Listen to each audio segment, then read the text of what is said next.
Hello there and welcome to Racehorse Movies, the show where two film fans take a racing sheet from last week, pick a random horse name for each other, and from that name pitch a movie. In the pitch, to flesh out our movie ideas, we may include such things as stars, directors, composers, best boys, and stable boys. Maybe not that last one. Hoping none of our ideas have to be put behind a screen and shot. The sky's the limit, the horses are on the starting line, the jockeys are frothing. It's time for Racehorse Movies.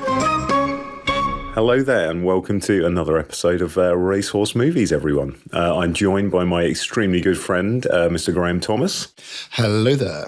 And my name is, of course, Luke Searle, and we will be pitching a couple of movie ideas this week based on a couple of horses that we picked from a race last week, and also be having a little chat about things we've watched, how we're doing, and a general catch-up. So that is what we're going to do. Let's do it. That's what we're going to do. That's my mission statement. That's what we're doing, isn't it? That is pretty good. All right. Well, yeah. How are you? How you been, man? Nice to see you. I've been very well. It was very nice to see you actually in the flesh, which was an absolute treat for both of us the other night, man. And went to see some live music, which was marvellous. It was really nice, wasn't it? We went. Who did we go see? We went to see Will Schaff, or the man behind Ockerville River, and they put on a cracking show for us at the O'Mara, I believe it was, wasn't it? That's right. The O'Mara at London Bridge is a lovely venue, really kind of nicely shabby kind of theatre, proceeding march theatre. It was really good. I think a lot of the times lately when I go to live concerts, I've got into this, like happily gone into spoiler territory where I've probably Googled the set list from the show before and seen what kind of songs they've played and made playlists based on that. But this time I don't know anything by Will Schaff at all. So it was nice to go in completely blind. Or deaf, I guess. Cause it's, I guess deaf, yeah. I guess deaf. Yeah. And just have it wash over me and experience it and be surprised and thrilled and not have that kind of hopeful anxiety that they're going to play this or the immediate disappointment that you sometimes get or you hear in the crowd after a gig, oh, they didn't play that. Yeah, you've had 2 beautiful hours of music, but you still, I wish they played that. And speaking of music, we've done something, haven't we? We certainly have. What a wonderful Wogan-esque segue you've just hit us with there, Graham. We absolutely have. We've got some ear treats, I believe, lined up for our listeners, haven't we? We do indeed. What have we done? What have we done? Well, tying into a chat we had a couple of weeks back, and one of the pitches, Love and Jukebox, the Vietnam thriller that we were banding around as an idea, I've knocked together a bit of a playlist that I think would suit that movie. So we're going into the imaginary even further here, man, and we have imagined the soundtrack that would be released alongside Love and Jukebox. So it's so good. So we've set up a Spotify account. Later on down the line, maybe we'll set up accounts on other streaming platforms. We're not sponsored by Spotify, but the handle is TheNeverPress. So if you go on search for our profile, TheNeverPress, you might find a couple of other playlists, but more specifically, you'll find the most excellent Love and Jukebox playlist, which I have listened to non-stop over this week. It's so good. Going back to the pitch that you beautifully presented to us, all those songs that they're not the typical songs you'd hear in a Vietnam film. You know, it's not Buffalo Springfield, it's not Creedence. You know, it's different artists, different players, and such great surprises in there, but woven together in such a great way that you just feel that whole movie. I was trying to like give the feel of the movie as it happens. So the midway through, it gets a little bit more like esoteric and a bit strange and a bit like weird and scary, and then pulls itself out, but ends melancholia with a sense of melancholia towards the end, kind of a thing. So hopefully, I'm glad you enjoyed. Fantastic. Oh, I loved it. And so yes, you can listen to it on shuffle, but we recommend listening to it front to back, absolutely, and get the narrative of the movie. And I really liked the idea, and I like the way that you put it together. So maybe for future appropriate films, we might put together little soundtracks. I think absolutely. Nice. I think that'd be a really nice thing to do. So yeah, head over to Spotify for the TheNeverPress handle to check out the Love and Jukebox playlist. First of many, I hope. So we had wonderful music. Have you seen anything? Have you watched anything this last week? So? What have I been watching? I caught an amazing screening of Mullholland Drive at the BFI the other day. First time I've seen it since it came out, I think. Or maybe I saw it came out in 2001. I probably saw it in 2002 or 3 at university. Yep. First time I've seen it since then. Much as I love David Lynch's films, I find sometimes they're hearty meals. They're hearty meals. They're not typically things I'd go back to so often, even though when I do, I know I'm going to have an incredible journey, an incredible time, such a great cinematic experience, similar to, other than The Fly, similar to films by David Cronenberg. Oh, it takes me a while to build up to you need see one of his films, except you for The need Fly. a certain amount of energy to be able to go into one of those films, I think, because they take from you as much as they give. And that's part of the beauty of them. But it's also that can be hard work. Yeah, it was great. So, yeah, we saw Mullholland Drive, which was so fantastic to get back into that movie. It's so beautifully shot and strange and, well, Lynchian. What about you? I'm going to feel terrible following up an artistic work such as Mullholland Drive with my two films, but I saw, because of my ongoing Gerard Butler fascination, which probably started around Den of Thieves, that really sort of quite David Ayer-esque, grubby. It's very grubby, isn't it? Sort of heat mixed with the Fast and the Furious thing that happened a couple of years ago that nonetheless captivated me by just how he looked and how hulking and alpha and it was like watching an animal on screen. I was quite and I can't remember what the romantic films Butler did back in the day. It's something like The Notebook or he did a P.S. I Love You. That P.S. I Love You. That's exactly the Badger, and he has come physically he's come such an interesting way since then, and he's turned into this like big muscled sort of melty parrot of a man, but in a really compelling, interesting way, man. So I watched Plane, which is just a plane. I saw Plane. Oh, have you seen Plane? Fantastic. I have seen Plane, right. Yeah. I like a couple of lines that were wonderful from it and give you a flavour of what Plane is like is, I never thought I'd have to say this. We need to ditch. Like, that was a good one.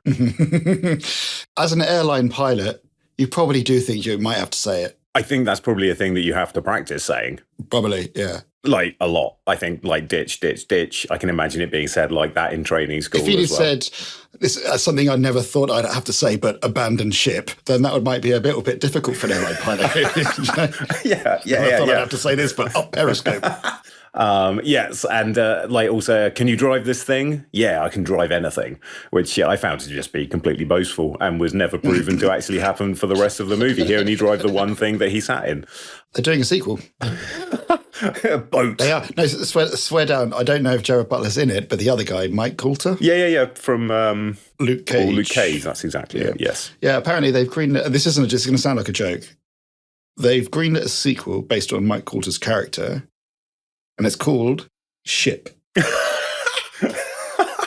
Yeah. So yeah, that was interesting. I also took myself to the cinema to see Antman Quantumania. I saw that a few weeks back as well. Yeah, that was very green screeny. It felt very Phantom Menace-y, man. Like no one was anywhere. Yeah, I just found it really dull. Yeah. Cool. Well, that's what we've been doing.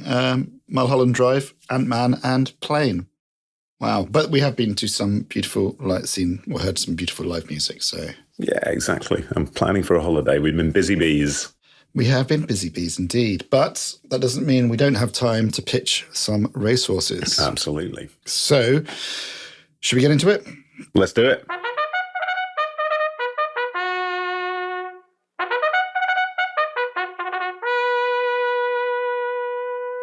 Okay, so let's do some horses. Where are we going to? Where have we come from? What are we doing? Big questions. We came from the 140 at Taunton, this was.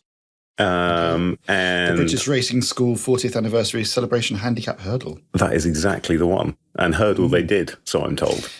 They did. A good 10 hurdles. I believe I gave you, sir, Broomfield's Cave. You did, and I gave you the Rain King. Rain spelt R-A-I-N. Thankfully, yes. Although if it was Rain the other way, I would have been tempted by a Rain of Fire sequel, which would have been very satisfying in its own way. That would have. Yeah. We'll save that one for the next Rain pun. Okay. All right. Well, shall I go first? You went first the last couple of times. I'm going to go first. And of course, like last week and going forward, we find a lot of fun and enjoyment in the development of these ideas rather than sitting here listening to something fully formed. So I got the story. I got the things, but there's going to be some push and pull and some development coming forward, I think. So yeah, basically what I've done is I've just written bullet points, and it says things like battle, conflict, drama. Gun, Chekhov. Yeah, exactly. Minor points. Okay, so this is my pitch for Broomfield's Cave. England, 1650-ish, during the War of the Three Kingdoms. Robert Bloomfield wakes up in his little abode in his hamlet, kisses his wife, puts on his clothes, leaves his little house, his little village. And as he's walking through the fields, he's in a nice rural bucolic area, maybe in Hampshire or something like that. He's walking through the fields and he's joined by a few other men, and they're having jolly japes, each one with a musket and pikes and swords. They're kind of a few more men join, and as the scene develops, you see that they're joining a column for an army. They're off to a battle. And as the men talk, they talk about their lives and what's going to happen, but there's a sense of camaraderie amongst them. But for Robert Bloomfield, he's kind of a quiet, reserved one. You can see in his eyes there's a slight sense of apprehension, because obviously he's going to battle, but he doesn't have quite the... He hasn't got the vim and the gusto and the bravado of the other lads that he's marching with. And alongside his little group in this column, a priest kind of runs up beside them and starts helping, praying for them, and all the men are shaking his hand, saying, "Thank you, Father." And the priest says to Robert Bloomfield, God be with you, you're righteous in what you're doing. So the priest is quite kind of fervent in his belief. I was going to say somewhat fanatical, I assume, I guess. Fanatical, but the men with him thank him for his blessings. And he takes Robert aside because Robert senses in him is apprehensive. He doesn't take the blessings. He doesn't kiss the rosary or whatever it is as they're walking along. And he says, what's wrong with you, son? God is coming. God is going to look after you. God is protecting you. And Robert, who's, a lowly man, he's not an angry man in any kind of way. He's suffered like many people have suffered during that time. He's lost children to illness and stuff like that. So he says to the priest, "Look, I just feel inside me that there's a hole. There's something unfulfilled. I lie when I take confession. I lie in church, and I can tell you this now because I'm going to battle and I'm going to die. I'm not a soldier. I'm kind of a hired hand. I don't know this. I don't want to do this. But I'm going, this is my duty to, for the cause or whatever. I'm going to defend and fight. But I have been lying. I don't have any feeling. I feel empty inside." And the priest is kindly to him, says, you do your best. And if you survive what's coming, then that will show you that God is there and God loves thee. And Robert says, "Okay, look, I'll do your deal," because he thinks he's going to die. So Robert says, "Look, if I do survive this, then maybe you're right, and God is true, and God is good, and God has spared me. And if he has done that, and it is true, then I will come back, and I will take full confession with you, and I'll repent all my sins, because I will have found God, and he would have saved me for a better life for my family." And the priest says, "I bless you, well done. Good." And he sends them off to the battle, and they rejoin the column gets bigger, and they march over the hill to the battlefield. And as they get into the battlefield, you see this incredible expanse of people, just thousands of people and cavalry, and as they're waiting for this battle. And then the battle commences, and it's an area of warfare we don't usually see in movies, this kind of roundheads and cavaliers, kind of stuff with the muskets and handheld and incredibly brutal and Game of Thrones. Yeah, just at that point where you've got guns, you've got projectiles, but none of them are very good. Not that there's such a thing, but good at killing someone. It's just good at it's just good at wreaking horrific damage against people to stop them from working, kind of a thing. Exactly. Yeah. And it's the kind, I think, during my vague research, during the Civil Wars, the War of the Three Kingdoms and the British Civil Wars, battlefield ordnance started to develop a lot more. Cannons got bigger. They weren't fixed positions so much on boats or on castles. They were movable. So you had batteries attached to a horse or a couple of men or whatever. Yeah. So the battlefield started getting a bit more kind of slightly more dangerous, I guess. I don't know. They're pretty dangerous anyway. 10% more dangerous. All right, lads, I just want to warn you, the battlefield is a little bit dangerous today. Now, if you want to make an omelette, you're going to get hit by a cannon. So anyway, so the battle starts, and it's just obviously absolutely horrendous, super, super graphic, super frightening. Absolutely overwhelming. And you can't go, everything's going on all around you. It's not. And you don't know who you're fighting at this point either. You're just fighting to stay up. and stay in one piece, or as many pieces as you can do it under the circumstances. Exactly. And through Robert Bloomfield's eyes on the battlefield, you see the mania of men, you see the ecstasy of men, that everything's just crazy. And then the cannons start firing, and which is a whole new thing for some people. They've never even seen a cannon, let alone what a cannonball can do to the ground and to men's bodies. And it's just really just levels up the whole battle. So it's huge opening set piece. And as the cannons are thumping down on the ground's like shaking and moving, and the whole thing's heightening. And Robert Bloomfield's knocked to the ground, and he's kind of screaming and crying as he's digging into the mud to try and, as men are also trying to get away. And then he notices that the ground really is in between the batteries. It really is shaking. It really is moving, and something's happening. And then as an earthquake begins, like the ground starts rupturing, and this giant sinkhole starts appearing in the battlefield, and all the men, the soldiers, start getting sucked into this sinkhole of mud and terror. And everyone then is trying to claw their way out in this like Boschian nightmare. The mud's on their faces, and they're getting sucked in a bit like kind of quicksand and rubble and trees and men. And arms snaking over arms. And trying to get out. And you don't know what's a tree root and what's a person at this point. Yeah. And they're getting sucked in down, and Robert's getting sucked in with everybody else. And as he's getting sucked in and it's getting tighter, he sees once again the faces of the men, some screaming, but he can't hear them because everyone's got a mouthful of mud. Some are screaming, some are laughing, some have ecstasy in their eyes. It's a real Boschian nightmare as they descend through this. Down into this pit. Soldiers are still fighting, they're clawing onto each other, some are just hugging and embracing. It's just disgusting nightmare as they sink into the ground, and then they fall out of this hellish sequence. They fall into a void, just absolute blackness, and they're tumbling like slow motion. The men, the cannons, some horses, trees, cattle, whatever, they're just kind of falling down through an endless void. I can almost picture the part in Oh Brother, Where Art Thou when the flood hits, and they're seeing all of the animals underneath the water floating around, just really out of place and surreal. It's exactly like that. And then after what seems an eternity, they land softly or strangely on what's like a tar substance. This sticky, goopy kind of glob. They're not dashed on rocks or anything like that, on this sticky, gloopy substance. And as they kind of writhe around to try and get to the shore, men are pushing other men down. Some are helping other men up, trying to get to the shore. They find like a rock formation, like a shore, so they can get to. Robert Bloomfield manages to get to a shore, and he gets on his back and he looks around at these kind of tar-covered monsters, I guess, writhing around, coming from this primordial abyss. And in that moment, he decides to help, so he goes back in to try and drag people out and try and help, while others are doing that, while other men are pushing other men down, other men are still fighting. Horses are trampling on other men trying to get out. It's chaos. But are things still dropping from the sort of sky as well, like cannons? But it's all gloopy and strange and soft there. Yeah.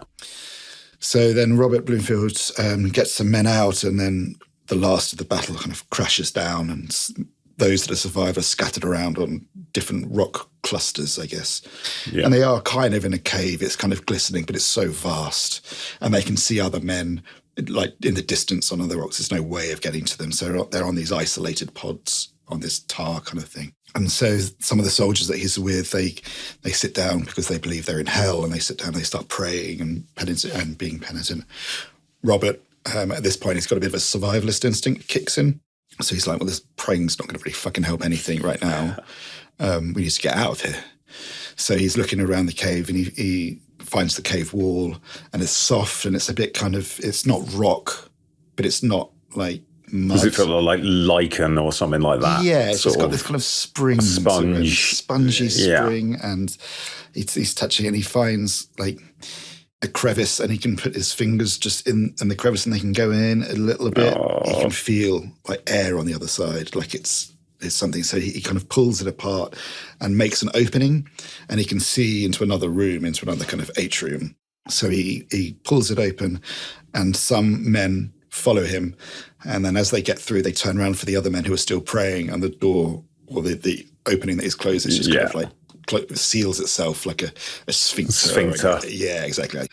So then from this sealed wall, they find this cave system, and through that you have a sequence of kind of trials and tribulations as they're trying to figure their way out. So like potholing and going down further to go up, and just all this through water or slime or whatever to... Exactly. And some are praying, some are arguing, some are being resourceful. One guy falls down and he breaks his leg. He gets it crushed between some rocks, so they have to splint him up and carry them with him. So they keep on for the rest of what they think is the day. And they soon come to this atrium, this cave, I guess. And they slump down, and some of the men start feeling around in the walls. This feels a lot more like rock. And one of the guys with his torch looks up at this face, this rock formation, which looks like a face. And he sees something in him, sees it, and he says, "This is the face of God. God is down here. God is with us." And so he gets on his knees and he starts praying at this altar. Is that a terrifying revelation, or like, is he terrified by that or comforted? Like, what's that doing to his... It's both kind of exaltation that we're going to be okay, God is down with us, but it's also a kind of a terror inside that this is actually God. And what if a human came face to face with God, the maker? And that's why he kind of feels all of these things in this hell that he's in. So he falls to his knees and he starts kind of worshipping this God. And a few of the other men start worshipping this God. And then that night they decide to stay there that night because, it's safe and it's kind of locked off. And the men, they pray. They build a little fire with the wood that they've carried with them, and they go to sleep. And then in the middle of the night, Broomfield is woken up by like the strange guttural sounds, this kind of moaning, kind of a crunchy, kind of uneasy sound. And he wakes up and he rolls over and he sees by the face of God, the men have got the injured man and they've sacrificed him there. They've killed him. And they've put him there, they sacrificed him, but he's still kind of alive. But while he's they're just eating him. And so they're like pulling out his insides and they're offering themselves up, this kind of horror, this boshy and this like disgusting display of madness. And Bluefield tries to pull the men off this guy, but the men are just completely, they've got this look in their eyes that maybe it's not even a human look in their eyes. They're just absolutely lost to the madness. And he realizes that these guys are crazy. We can't help them. We got to get away. So he rouses the other guys. And they flee, they escape. Maybe there's a chase scene as they're climbing up the cave. Going down and out and sort of diving through some of these underwater tunnels to escape, and like there's hands grabbing at the ankles, that kind of stuff. As they pursue after them for their meals or for their offerings, their bodily oblations to this thing. Yeah, each one of them is a ticket to God to buy the men who sacrifice them at the safety and passage. Yeah. And then, so in order to finally free themselves of the cannibals, the cannibal men, they find this very, very narrow passageway. It's like a press, so maybe like 6 or 7 inches high and quite long and flat. So that's the only way through. They've got to kind of crawl on their stomachs through this thing. Yeah, very, very kind of... That's horrific, yeah. Yeah, and they get to the other side and there's sort of cracks start appearing in the walls and they can hear this unearthly groaning and moaning. And some guys are still in the press in this kind of stone passage. And so they're pulling guys out and there's still a couple of guys that are in there. And that they're pulling them out and a look comes across these guys who are still in there, this kind of wild-eyed, almost ecstasy, this happiness. And they're trying to pull, but they can't get them out.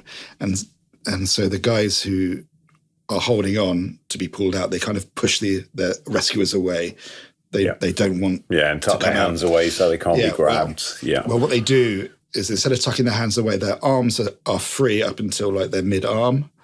And as the press comes down, they put their hands in a penitent prayer, in a prayer moment, and they put their hands up as if they're being penitent on their bellies to God and praying. And then the rock crushes them horribly, obviously. The hands are perfectly there, like squished completely, and the rock is completely sealed by the arms. And then there's that... and the thum of like a bunch of limbs hitting the horrible mossy ground, man. We can have that, although that sound effect was exactly someone just eating a ice cream at the end of EastEnders. Peggy! me! That's my cornetto! Do. Right, so there's only a few soldiers, there's only a few soldiers left now with Broomfield. So we got like 5 guys left out of this. Yeah. And in this kind of, they're in the absolute belly of the beast, I guess. And they just turn on Broomfield because he's kind of been leading them with his logic and his ideas. He's been leading them away. So they kind of turn on him for being ungodly and getting them in this mess in the first place. Yeah. So they just start attacking him and beating him in this big kind of fight in this cave, very brutal with rocks, like getting smashed on like knees and heads. And it's just a real horrible, burly fist fight. And as Broomfield is starting to get beaten down, he gets more agitated and he gets more kind of exultant, and he starts screaming to God. I said, God, save me. I believe in you. I repent, as he's smashing these people up, like he's crushing them. And he's just kind of, and he's screaming God, he's screaming scripture they didn't even know that he had in him. And all this stuff is coming out as he's battering these guys. And then a pinprick of light above their head, kind of, or a shaft of light opens up and comes down on them. And they look up and they see this light, and they believe that because he's repented, he's screaming all this God scripture, God has come to rescue them all. So now they start climbing up on each other, trying to get to this light, this hole. And as they scramble up the rock, they get more and more crazy and more selfish to each other, like they're pushing each other down.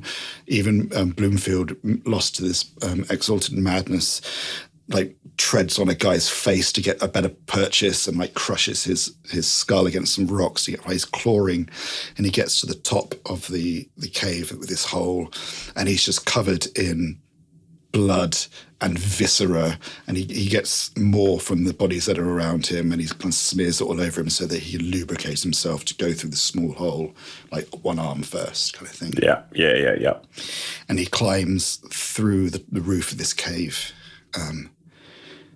into this other cave, into this atrium, and he's the only one he climbs through. And this atrium is kind of almost made of flesh and viscera.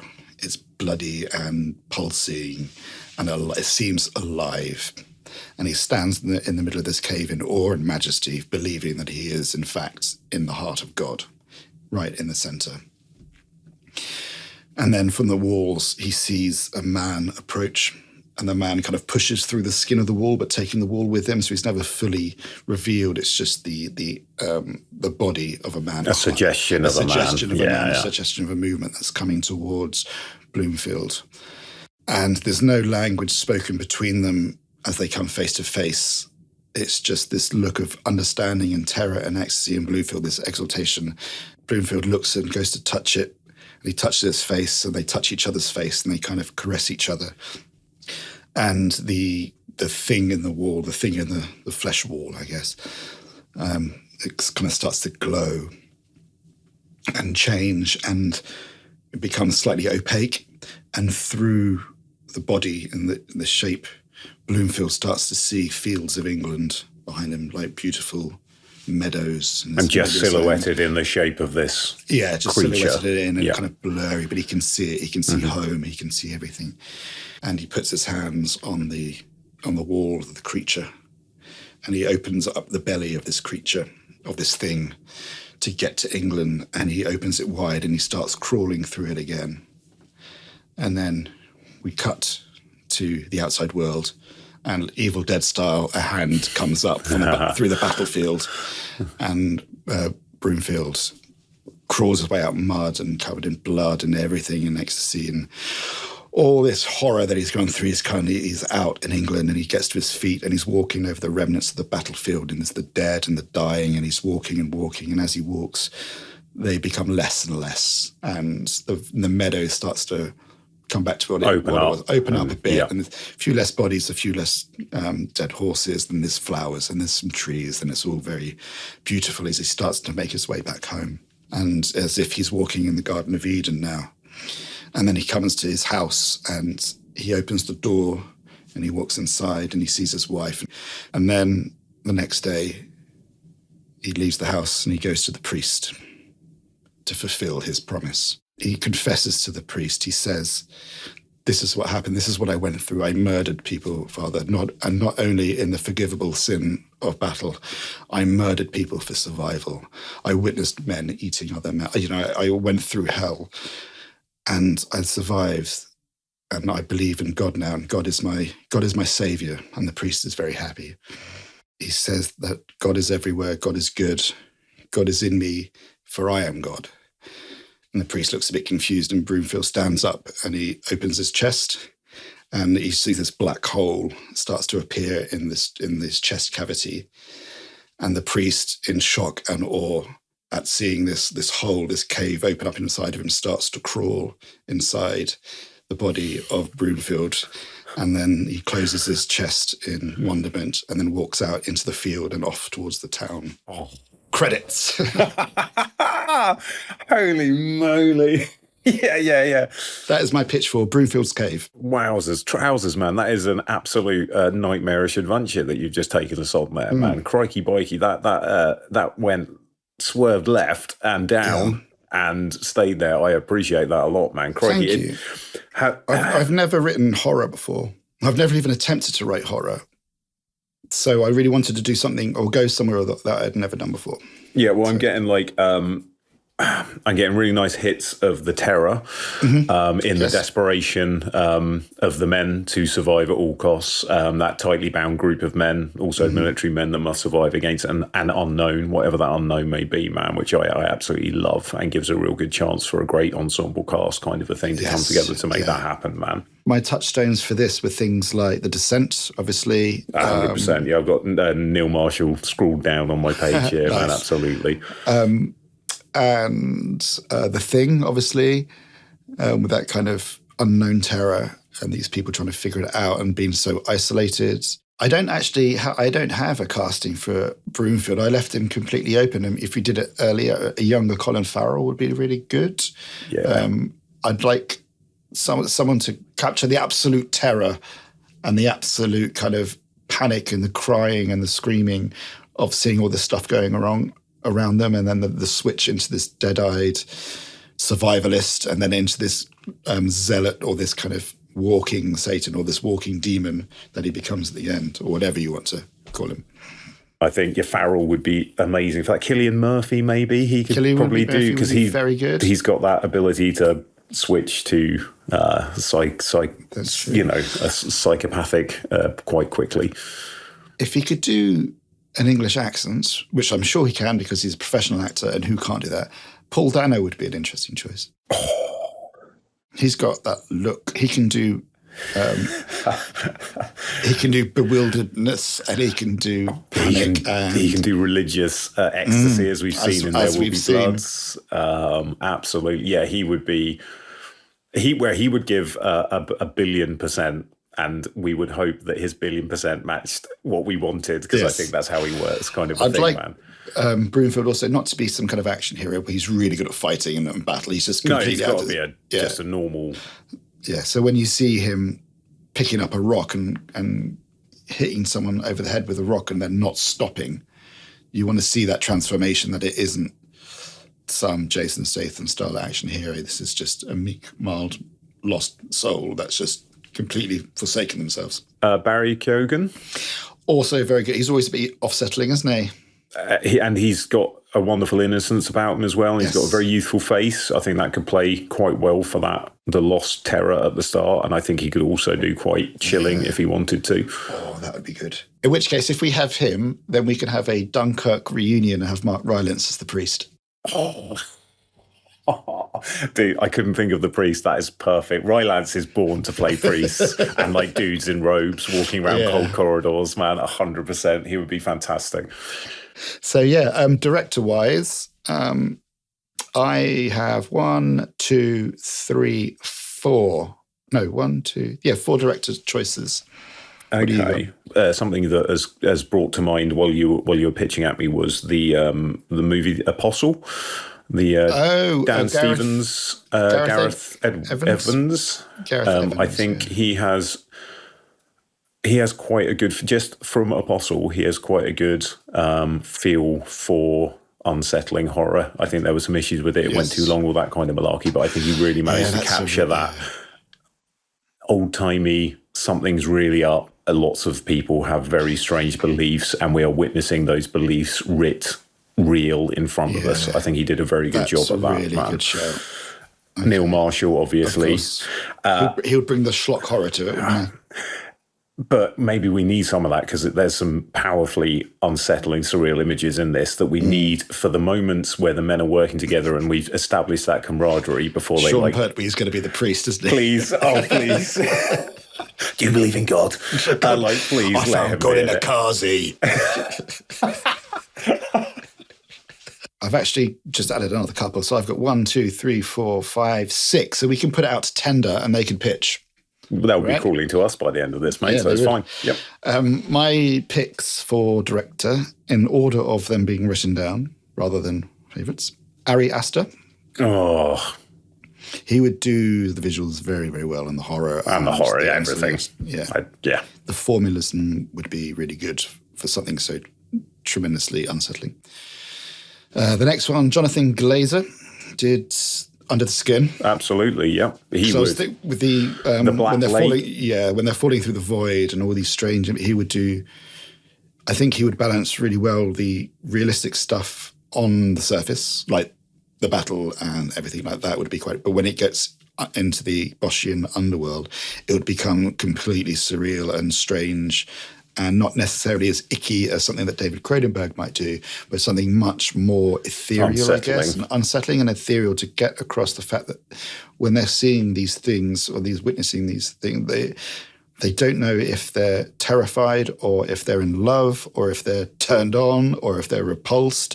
They've got all of these raw, and I think with his visuals, he could probably do that. Absolutely, yeah. I've got Peter Strickland, who did Barbarian Sound Studio. Yeah, he would do all of the beneath ground surrealism perfectly, and the sound design would be off the hook as well, man. Obviously, I've got Ben Wheatley. I've literally just scrolled him down. Yeah, fantastic. The Field of England, and we might get Michael Smiley. So very good. We need him. He needs to be in the underground team without doubt. Yeah, he's another one there. I've got Prano Bailey Bond. She directed Censor, which came out last year. That was fantastic really enjoyed that movie. film. Yeah, it was a very stylish film. And again, lots of atmosphere, oppressive scariness about it. Yep. And my last pick is Panos Cosmatos. Oh, say no more. Yeah, say no more. Because you'd have all that, but then you'd have this really kick-ass synth wave score. With muskets, synthwave and muskets, man. Brilliant. That is a combination we haven't had yet. But, and maybe an Eggers, because he'd do the period detail so very well for all of the battles and stuff. Yes, he would. I think that the Northman had some really nice, pretty wild imagery going on in there as well. Yeah, that's true. I need to get that another rewatch. So that is my pitch for Broomfield's Cave. The other thing I was kicking around, it was a completely different. I was going to use cave as cave, French for cellar. So it would have been is it Lasse Hallström? Did Chocolat kind of thing about an English soldier who gets abandoned by or left behind by his platoon or his squad in the Second World War and stays behind and helps the remnants of the French resistance or something in this small town defend the only bit that's left of this very small town, which is the chocolate shop. The chocolate shop, yes. Which is their beautiful wine cellar or this wine shop. And that's he defends it to the end. And it's Broomfield's cave rather than... Nice. And they open the bottle at the end as the war is announced over. And we've been saving this for just a moment, man. Yes, amazing. Yeah. That is my pitch for Broomfield's Cave. I like that a lot, man. I really enjoyed you pitching in that scary, surreal, nightmarish world, man, for the entirety. That was good. From the minute the ground opened up and swallowed them, I very much enjoyed that ride, man. Thank you very much. If one can enjoy men treading on each other's faces and eviscerating them and feeding them to godheads, which, yes, I can, because I did. I think I did. It sounds great. I proved my own point. Right, so what have we got next? We are going to move on to The Rain King. Okay, so The Rain King. First, because I know it is a Counting Crows song. I thought, well, this is the perfect opportunity for the biopic of the Counting Crows that the world has been screaming for the last, since 1993. But I didn't. I resisted because their story is not yet told, Graham. No. Some might say it's not yet begun, but they would be cruel people. I've strayed away from that, and I've decided instead to take us to the post-apocalypse. Are you coming with me, Graham? Are you coming with me to the? I have my leather chaps and my studded. Excellent, and some spikes through the old nipples, and you're game and good to go, man. Fantastic. I'm good to go. So the land is burned, the skies are dry, pockets of humanity live mostly underground, drinking dry the last of the world's water, living on the old tech mixed in with new desperation, and the things that they can scavenge from the surface when the day's heat is diminished. So the world is wrecked. And so, sorry, sad Luke's back because he's already blown up the world. We've only been here for a paragraph and it's happened. We knew that this day would come. So we open on shots of sand, twisted, gnarled trees, cacti, because where there's sand, I guess. Whirls of dust, skeletons, both human and animal, scraps of cloth hanging off of fences. We traverse this landscape to begin with, and we get the very, very significant feeling we are in a post-apocalypse thanks to the iconography littering the streets as the camera pans down to a large cast iron portal that is being slowly opened as the raging sun slowly gives way to shadow about halfway across it. It slowly slides past me. See someone's gloved hand come out into the sunshine, and they're holding this old beaten up big button bit of tech that you might find in a James Cameron movie or something like that. And it's a temperature gauge and is clearly flashing in the red danger. The hand goes back inside, and with it we follow David as he walks into his underground home. We're introduced to David, his mother, his sister. They're some of the few survivors of the scorch. Their Hobbit-esque underground home is dusty. It's full of sputtering, end-of-its-life technology. We can see him as he goes around checking everything, doing his daily routine. We can see him cranking levers, working dynamo motors to make some lights come on above him to sort of lead him further, deeper into the underground home he lives in. We see him harvesting some mushrooms, a few limp vegetables from under a roughshod hydroponic setup. He finally goes down to where they have built a well, like as deep as they can get basically in the homestead, and he pulls up the bucket and it comes up barely half full, like they're running out, as is everyone. So we are introduced to the life of David and his family.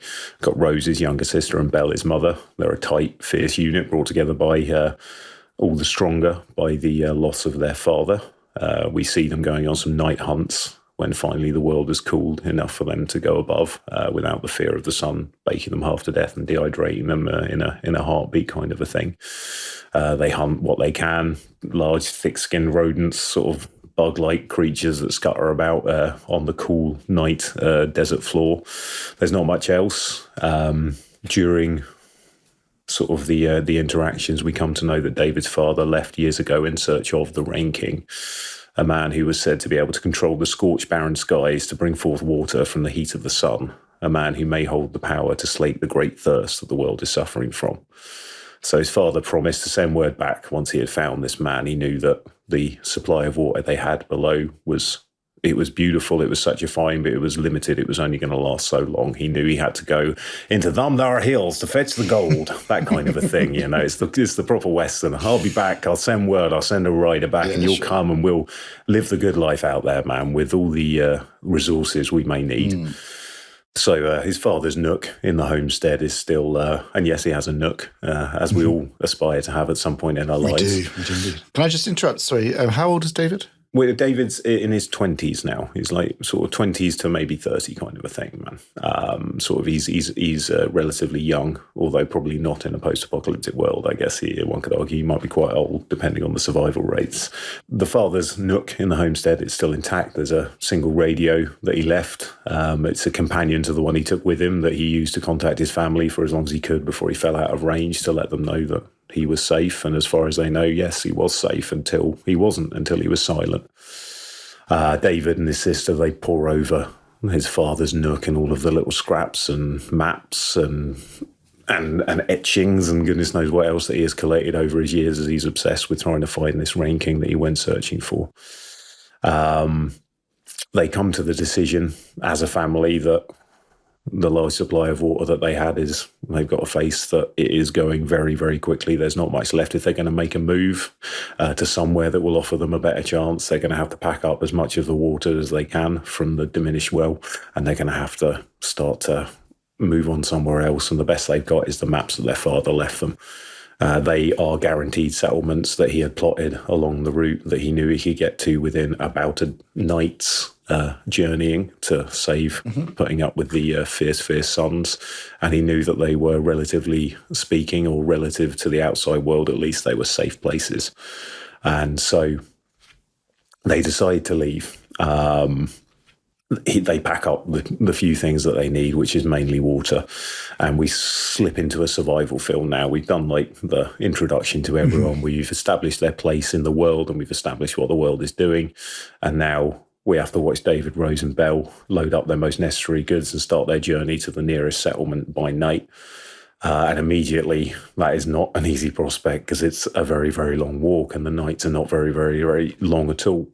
They're basically racing against the sun whenever they try to start on one of these journeys. They've got the temperature sensors that we saw waved out of the manhole at the start, so we've got a nice like tension builder as these things start to rack up and up and up, and we know that they are nowhere near any kind of shelter. And you can see the threatening sun building up behind them, and it's this giant angry God, speaking of earlier, you know, it's a very terrifying prospect to be stuck in. And so we follow them as they are scrabbling for the tiny bits of water they can gather during their night walks, which are basically nothing because the world is completely desiccated. They make it to a first camp. One there, the mainly hostile residents continue to sow the seeds of the father's story, and even one of the old women goes so far as to say to David, you look a lot like him, like she's seen his father pass through. And that gives David quite a lot of hope, actually. And he starts to say, well, look, can you tell me any more about this, the Rain King? And they're like, look, mate, we've heard stories. You're saying the same thing your dad did.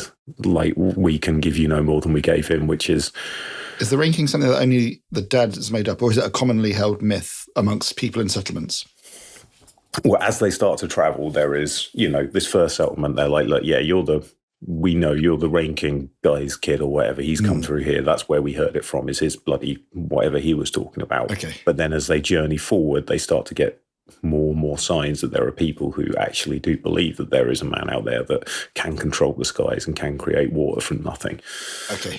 It's not just the mad ramblings of the father. Yeah, the father, like, he was very organised. We see that by the plans, the preparations that he's made that's in his nook. You know, he took a very hard decision to go and try and, you know, get water where there was none for his family. You know, it was like a last-ditch thing that he did. So he made sure that as much as he could, he researched and planned for the entire journey. And it seems to be a decision made by a sensible person, not a raving lunatic.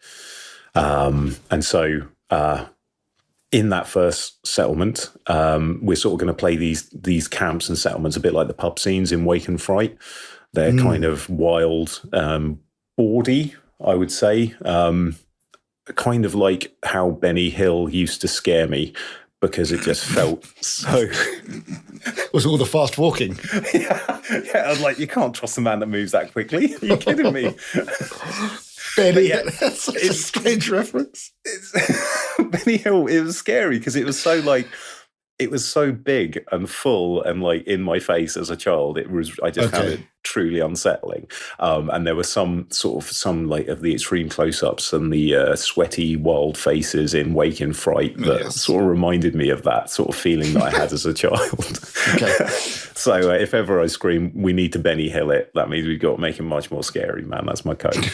And so that's how we're playing these camps. They're not safe places to be. They're just desperate little scrappy. We don't need more people coming here. We don't have any resources anyway. And if we got a well, you're not going to share from it, kind of a thing. And if you got water, we're probably going to try and take it. We're trying to survive, and that is like the only thing we're attempting to do. So they have a lot of issues within the first couple of camps. There's a lot of threats. They find people trying to take their water. Rose has to fight back. She beats away the people that are trying to get their water. She wakes up David. She wakes up Mother Belle. She says, we've got to get out of here. We can't stay here anymore. it's nearly dark. It's as close as we're going to have to risk it. And they run out into the sunshine, and with little direction other than to get away from the camp and the threats within. Unfortunately, because they left in the middle of the day, there is hardly any shade. They take some solace underneath a cracked gnarled tree when there's just enough shade just about to keep them alive for who knows. They're going to find out, I suppose. And in the distance, they see what looks like sort of a great shimmering stingray coming towards them, which they have no frame of reference for. It's a hallucination. It's a mirage. It's probably not happening, but happen it is. And it comes closer and closer. And this is where we meet Scriver, who has invented this large, sort of completely reflective covering, which is also mobile, that he can use to traverse the land. And it kind of looks like a silverfish or something like that. And it's kind of inspired by the sort of those, the beach art sculptures by Theo Jansen. Oh, wow. Yeah, they are so terrifying. Which are really weird, really scary, and really beautiful and flowing, and they undulate like bugs, and like that. That is what they see coming towards them. And just we'll put a link in the show notes so people can read that. And underneath, it's great silver shiny wings that are batting back the rays of the sun. We've got some bladders for water and stuff like this. This Scriver gentleman is clearly he's kind of like the mad whirlybird pilot in Mad Max. It's that kind of a wild energy about him, man. He's an inventor. He's naturally able to look at things and know how they work and put them all back together, that kind of stuff. So he thankfully comes along at the right time, terrifies them at first because he arrives in this great shimmery undulating thing, but he welcomes them underneath. He gives them water, and he says, "You got to come back to my settlement," where he's got the trust and respect of the inhabitants there due to his skills at solving problems. He's a really, really necessary part of their small tribe. The place is relatively thriving, and it is welcoming. And David says, "What? Like, are you the Rain King, man? Like, is that you?" And like Scriver just laughs and he says, "No, mate." And that's not the first time I've been called that, but no, that isn't me. I've heard of that, and there is someone else you should talk to if you're interested in finding out more. And there was a sort of an old mad blind dude who wandered into camp, say 10 months ago, that is raving on his own, but he mentions him a hell of a lot, and if you want to, you're welcome to go and talk to him, man. So he goes off and he talks to this guy, combined with the father's maps that they have kept from their father's nook, the notes that he took.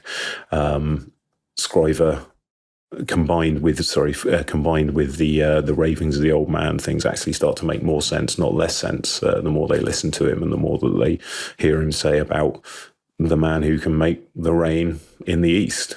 And he's next to the Dead Sea, or the dried up sea. And he can make rain from nothing out east. He can make rain from the sun. And that's all they've got. And they're like, "Well, look, we are going to run out of water here and wherever we stop, because we have not got an endless supply, and we can't tap into any underground because that's running out as well. So we've got to take the step to, we've got to go forth and try and find this guy. And Scriver, are you going to come?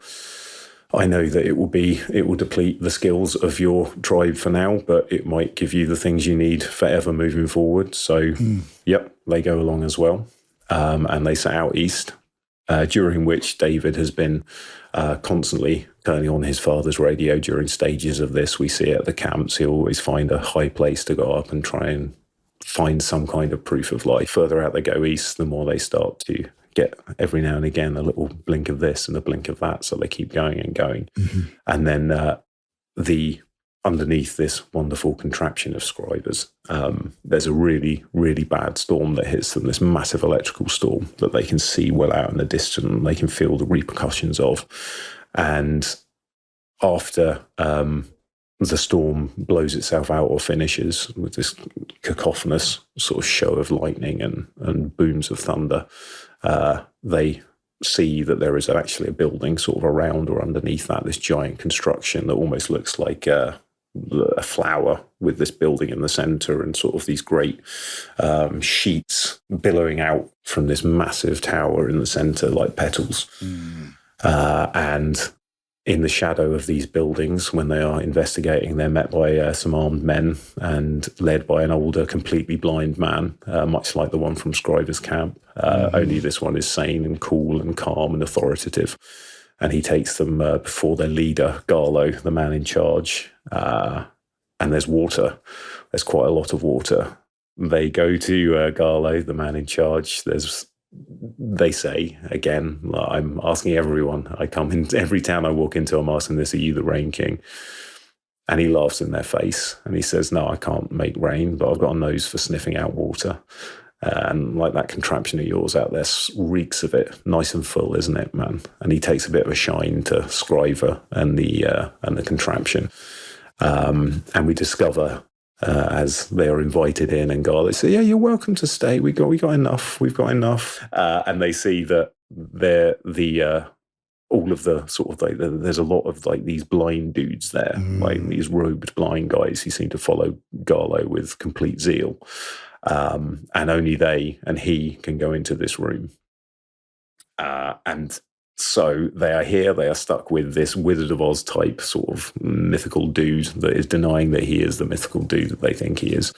But they know that there's a lot of water in this compound, and they know that there is something going on in the inner sanctums of this place, something potentially that is causing the water.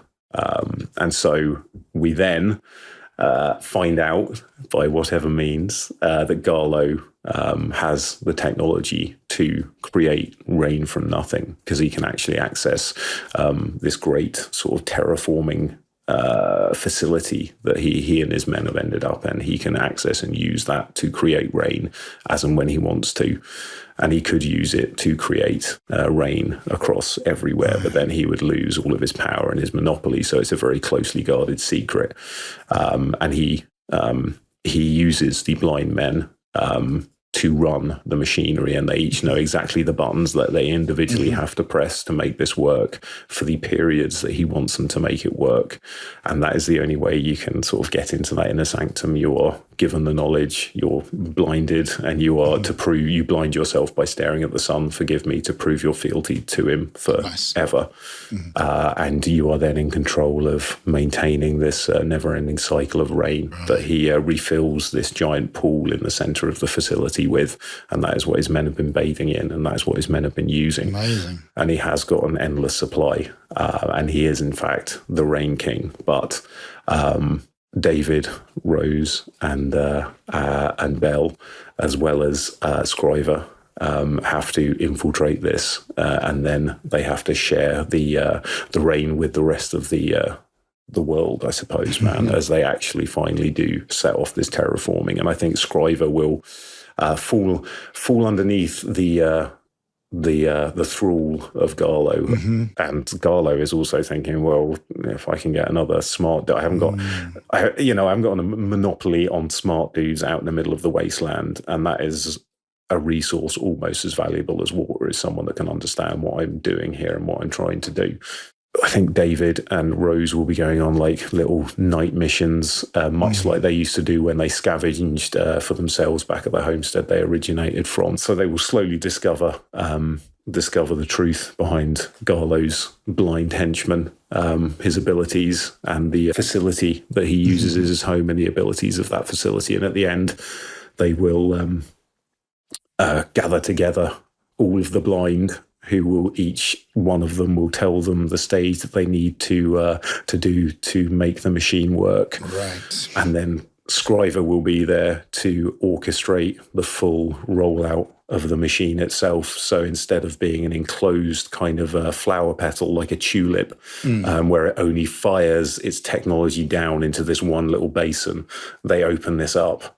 These great solar paneled sort of leaves, if you will, of the facility at the end. And from it, they bring forth the rain from the power of the sun, as the Rain King should have done. All right, what happens to Garlo? What's his comeuppance? Does he have a comeuppance? I mean, I can, if this is the like a Paul Verhoeven 80s movie, I can see Garlow hanging off the top of the facility's like leaf, and he's like, oh, no, and then he's dropped into the water below, and he drowns in water or something like that.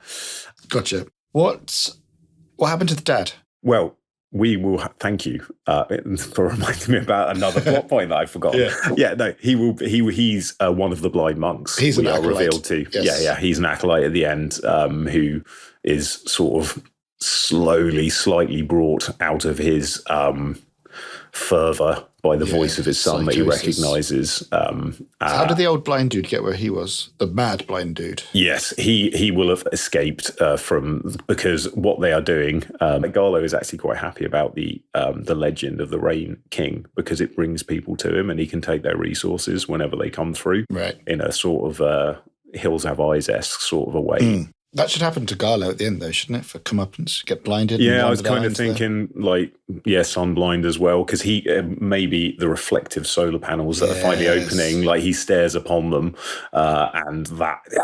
It's not the sun; it's the actual machine that he creates blinds him. And yeah. So I think that's what happens to him. That's a cracking shout, man. But he'll never be able to see it if he's blind. That's cruel. And we should sew his mouth up too. He won't be able to drink. No, that's psychopathic. And we give him a rain max so he can't feel the water on his skin. Just laminate him. We're going to laminate Garlow. Yeah, so I think he will be blinded by the machine. I like that idea, man. Cool. I really like it. It had some weird imagery in it. Some kind of, some Wizard of Oz kind of imagery. This strange facility in the middle of this wasteland, even though that's not the Wizard of Oz. It could be very dreamlike. And I think road movie, because it is effectively a road movie, or like a Heart of Darkness kind of journey, brings that element out of an Apocalypse Now, or more recently, Ad Astra, I guess. Like the further you go away or towards your goal into the deep, dark places, the stranger, more primal things you witness, and then you move on, you overcome. So the different encampments, each with their own distinct personalities and their distinct wants and needs, maybe each one has a strange either connection or pull to, if they have three, like one to David, one to Belle and one to Rose. Like not necessarily a reason why they should stay, but something that just kind of appeals to them. Like the Turkish delight in Chronicles of Narnia. Yes. Yeah, absolutely. I love Scriver's contraption. Or it seems like a really compelling character. Very Jules Verne kind of thing. You know, he's full of pep, and he's such a positive because he's making actual change that he can see everywhere that is actually helping people constantly, sort of every day kind of a thing, and that gives him validation for his positivity. Kind of giddy and kind of almost childlike in his wonderment. Who have we got casting wise? I was thinking maybe Kahlua for David. I think he would so sell purpose. Mm-hmm. He's got such purpose to him as like an actor as well as I absolutely think he could sell that the narrow-minded. I am not shifting from the project that I have set myself to do. I am not moving from it, and you're not going to move me. That's a great shout. He's fantastic. He's got some presence and belief in him. You know, he can. But and he's so capable and so able to show that capability by doing nothing. He was the first person I thought of. So I think that's for him. For Scriver, I was kind of thinking Sam Rockwell, because he can do do like raggedy beard. He can do like mad energy. He can do sort of wild, frenetic kind of a thing, man. For Garlow, I was thinking Willem Dafoe, I think, would be a really good like Wizard of Ozian character who is charming at first and able to... What about Rose and Belle? I'm not sure, man. Like Viola Davis was good shout. Like, just because she's fantastic, and again, I can imagine her surviving the hell out of a post-apocalypse kind of a thing, just because, you know, she and Kahlua have metal. Who was the woman in the Watchmen TV series? Oh, that's a very good shout. It's been a long time since I've seen that, man. Regina King. Or Regina King. Yes. She would be fantastic as well, man. I was obviously like Angela Bassett, but I think she might be probably pitched a little too high potentially. But I'm trying to... Speaking of Viola Davis, then I would have Thusu Mbida, who was in The Woman King. She was the amazing strong, badass. Yeah. She was the best character in that for me, man. I thought she was amazing. She was cool. Didn't give a fuck about nothing. She was great. Yeah. Nice. Who did I have? Well, I don't know why. The first thing I typed, I think it was because I was thinking of post-apocalyptic world, so probably quite scrawny and ravaged and like... Now, those are quite negative words, so I do apologise for it. Ladies and gentlemen, scrawny and ravaged, I bring you... Dane DeHaan. He is well scrawny. And like his coal ring eyes, man. Yeah. Okay. Sorry, Dane. Sorry, Dane. I can imagine him as a kind of... like existing in a world like that, but he has the kind of ferocity in his voice. No, definitely, man. Yeah, and again, could play that very driven. He's got a good face for intensity, kind of a thing, man. I've also got Andrew Garfield. Oh, I can imagine him with a big scraggly beard and being... Oh, mate, and he would bring a lot of kindness that you'd need in that world, yes, as well as the belief that kind of like he showed to almost a terrifying level in Hacksaw Ridge, man, when he was that deeply religious, the beatific smile kind of a thing. He'd be able to translate that self-belief, I think, very well into... and I love Garfield, man. Yeah, me too. Okay. He's fantastic. Yeah, I'd have Garfield. For Scriver, I've got Bettany. He would channel his... A Knight's Tale. Exactly that. I would channel his Chaucer from A Knight's Tale. Yeah. That glee, that charm, and that kind of... And you're coming along with me because I'm just so excited about this. So you're coming too. Yeah, okay. My pivot from Bettany, when you mentioned the gyrocopter pilot from Mad Max, I was thinking, who's a modern day equivalent of him? Ewan Bremner. Yes. Yeah. I could see him like...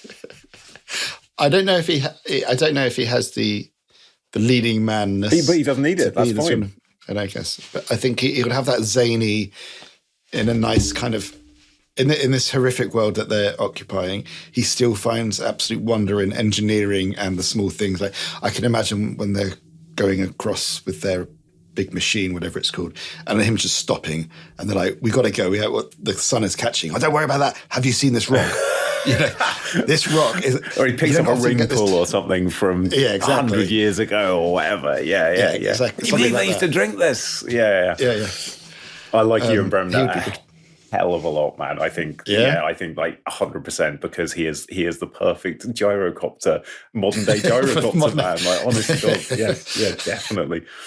Upping the budget slightly to include this, I've only got one actor for Garlow. Okay. And it's big guns. It's pretty big guns. I've got Oscar Isaac. Oh, that would be amazing. And he's love so to see enigmatic, him and you can imagine people. Yeah, he'd be great at being bad, but you can see people flocking around him. Maybe he just gives great sermons. He has that, the Oz, the great and powerful showmanship about him, and this kind of. Yeah, I can imagine it'd be pretty good. Who have you got for director? Well, weirdly, and it might. I don't know if I think he would be able to handle the scale because he's handled war movies previously, man. And he's also got a very good fairy tale ability, or he's got a very good ability of bringing the fairy tale into the real world. So I might think about Joe Wright. Oh, okay. Yeah, that's a good shout. Because that's interesting. I like a lot of the imagery that he uses generally, but Hannah I'm thinking of especially, which is like a beautiful little fairy tale, but it's not a beautiful little fairy tale. It's a horrible, violent thriller wrapped up in the trappings of a fairy tale. So I think he could bring some of that Wizard of Oz-like energy to it, maybe. I've only got, and it's such a cliched choice. I've only got Denis Villeneuve. So he'd be really good. However, I think he might not bring the fun that might be needed, like for the Scriver character. Like we want some of that, and they're not they're not cold necessarily, but there's a certain detachment with his movies. I don't know, and not in a bad way, and that kind of enables me to view them in a different way, I suppose. But there's something that I want some of the. Obviously, we all do, but some of the George Miller, I'm just having fun, and I am taking joy in making this, and I want some of that joy to translate onto the screen as well. Yeah. I think Joe Wright is a really good shout. Actually. I think so, man, because Atonement he can handle big, of course, big budgets, big battle scenes and things like that, and I think he could bring the fairy tale oddness to it all quite nicely. I really like it. The Rain King. That's pretty good. Did you have any other? Yes, I did actually. Yeah.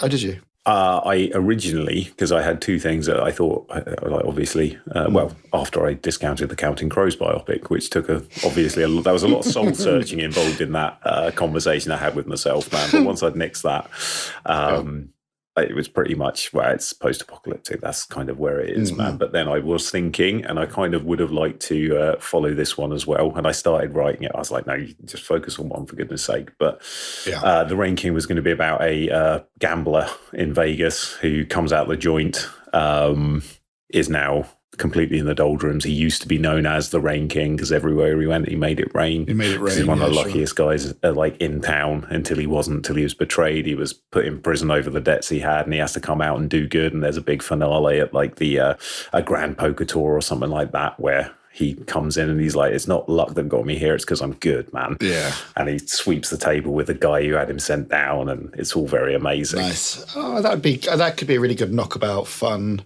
It's a serious edge, but it could have a lot of fun.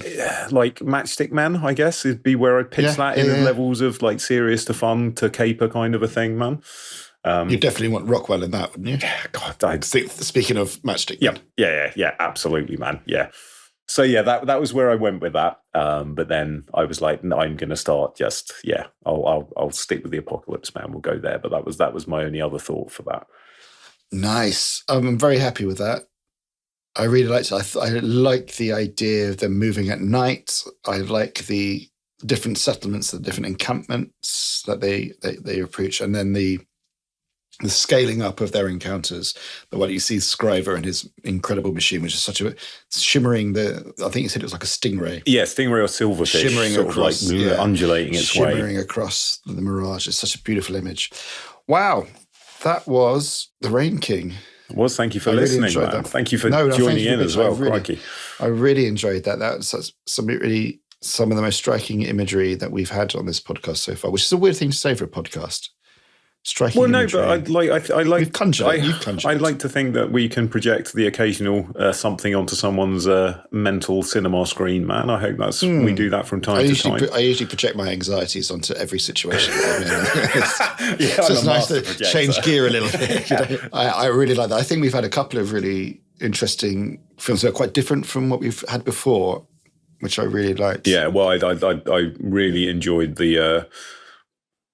in a really good way, oppressive darkness of what I imagined as you were telling me yours, man. I appreciate that. Do you want to do some short pitches? Yeah, I've got a well short pitch for okay, just then absolutely, man. Certainly. Let's do some shorties. So the short pitch for Broomfield's Cave. What do you got? Broomfield's Cave is like the Blumhouse take on Needful Things. So Broomfield's Cave is an old antiquity shop and it's we've got a anthology horror movie in which that is the thing that ties everything together, and we get like 3 or 4 visitors to Broomfield's Cave who are granted the wishes that they wish they'd never wished. I mean, that is exactly Needful Things, and also that episode of Rick and Morty. Exactly, yeah. That's as far as I was like, I just need for things. Still good, though. That's it. Still watch it. And it's the Blumhouse version. Like they do they're doing the Megan is their toy soldiers kind of a thing or whatever, Gotcha. Okay. My pitch for The Rain King is it's kind of an expansion and development of the Cloud Blasting music video by Kate Bush. So it's an inventor and his young boy who want to control the weather or want to build this machine. The inventor and the boy are so focused on this mad, stupid contraption that no one says is going to work. And, you add in social services that are going to take the boy away because he's not going to school and he's getting ostracized by the inventing community or whatever it is. They go out at night and they're stealing things from cars to like batteries and hubcaps or whatever. I know, hubcaps. Like frisbeeing hubcaps up into the clouds. Yeah, exactly. To try and that's Mark 1. Hey, you got to start somewhere. On a hill. Yeah, exactly. It's basically the cloud busting music video by Kate Bush, but writ larger. Beautiful. That's an amazing shout. And Donald could still be in it as well. He could. Yeah. I will say I toyed with like cloud seeding and stuff. Right, so we need to just quickly give each other a horse each, man, if you'll allow me to. Yeah, let's give each other some horses. So, where are we going to go? Where do you fancy going? I think we should go to... where haven't we been? I've got one. Go for it. I reckon we should go to Wolverhampton. I think Wolverhampton. I know Wolverhampton's a fine place with some lovely pubs with buns on the side that you can buy for cheap and eat with your beer. I love it. Let's go there. Really? Like sticky buns? No, like crusty rolls. I should have said rolls, not buns. I misled you with the word bun. But I like saying bun. Beautiful. So yeah, let's go to Wolverhampton. I'm absolutely quids in. Let's go to Wolverhampton. All right. And by the time we get there, it'll be time for a late lunch. So because it's going to be the 3:20. That's a very respectable time for us to rock up to Wolverhampton, isn't it? Yes, it is. Yes, 3:20 Wolverhampton. This is what I don't know. It doesn't go. Yeah, the 3:20 from Wolverhampton. All right. I will. If you wouldn't mind hitting me first, man, I'll have a look and I will grab one for you as well, mate. Okie dokie. Let's have a look. Oh, there's some nice ones on here. Okay, I'm going to give you Harbour Vision. Harbour Vision, I like it. I can sense a Marvel sequel involving Paul Bettany, mentioned earlier. It's World's Deadliest Catch. Meets WandaVision. He just all he does every day is just go into the sea, pulls out all the fish and gives it to the fisherman. I want to see the White Vision, whatever his name is. What the other he's got a name in Fisherman. In a Perfect Storm style. So anyway, look, I'm spoiling next week's already, man. Okay, thank you. I appreciate that. Harbour Vision, marvellous. In return, I'm going to give you a Dream Harder. Dream Harder. Okay. All right, Dream Harder and Harbour Vision from the 3:20 at Wolverhampton. That's what we are going to record when we get around to it. Maybe next week, maybe the week after. Yeah, we are holidaying together, so we will be selfishly enjoying that. But yeah, we will get that out as soon as we can. Coming to an ear cinema near you soon. A cinema.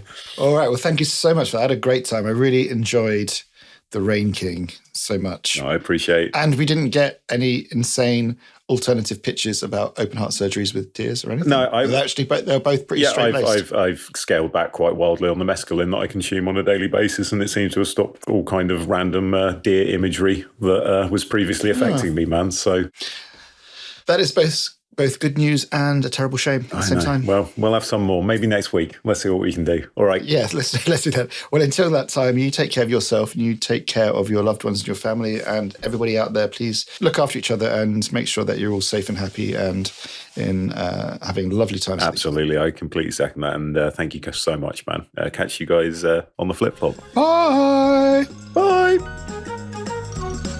Well, there we have it. Another episode of Racehorse Movies is over. We both hope you had as much fun listening as we did coming up with these films and recording our pitches. If you enjoyed this, please share it around with your friends and loved ones. And if it wasn't your thing, I don't know, maybe share it with someone you miffed with. Who knows? If it's not for them either, maybe you two can build some bridges over that connection. But if you did like picking up what we put down and you fancy checking out some more content from us, then head over to TheNeverPress.com to take a gander at our novels, poetry and other bits and bobs. Anyway, that's about enough from us. Hope to have you back next time for some friendly chat and barely thought through pitches at Racehorse Movies. Ta-ta!